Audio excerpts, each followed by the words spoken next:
I am here. I'm very excited.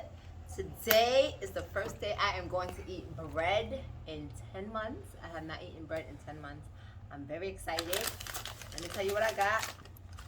Me and Mo went down to the bakery in the Bronx at work during lunchtime and got, child, it almost fell, cocoa bread and a chicken patty. And it's about to go all the way down.